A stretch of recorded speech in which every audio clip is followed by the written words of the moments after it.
andyan na sila. Huhulihin nila ako. Andyan na sila. Timmy, sinong huli sa'yo? Alam na nilang lahat ang lihim natin. Nagising ang daddy mo. Sinumbong nila ako sa pulis. Nandun din si Annalyn at saka si Chang Susan. Ipakukulong nila ako. Alam na nila yung totoo. Mami, nananaginip ka lang, okay? Hindi yan totoo. Hindi, ipakukulong nila ako. Alam nila na ako ang tumulak kay Robert. At alam din nila na hindi ikaw ang tunay na anak ni Robert. Oh my God, we're doomed, Zoe. We're doomed. Huwag mo Mami! ako isusuko sa kanila. Mami! Itago Mami! mo ako, please! Ano ba? Mami! I'm sorry you had to do that, okay? Nananaginip ka lang. Hindi gising si Daddy, okay? Okay? Walang nakakaalam ng sekreto natin. Okay?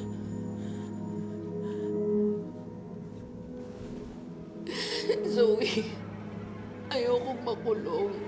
Tulungan mo ako, please. Ano, okay?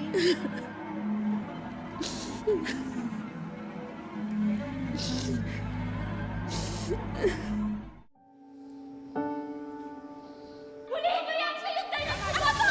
Yung tatay ko saktan! Dapat magpasahan yan! Anong ginagawa mo? At bitiwan niyo ako! Ang sama mo! Ba't mo ginawa mo kay tatay yun? Bitiwan niyo ako! Ikulong niyo na yan! Yun na yan! Bitiwan niyo ako! Mom, here. Are you okay? Remember, panaginip lang yun, ha? Tsaka usually, yung mga nangyayari naman sa panaginip, kabaliktaran sa totoong buhay. What if it's a premonition of things about to happen? Haya ka na naman, Mami. Hindi nga totoo yun. Tsaka sino naman magsasabi kay Daddy nun? Tayong dalawa lang nakakaalam ng sekreto niya. At ang daddy mo. Kaya nga, hindi pa pwedeng magising si Robert. Hindi pwede. Tama ba narinig ko?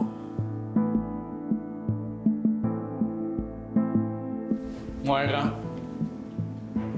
na hindi dapat magising si Obe? Bakit? Anong problema mo?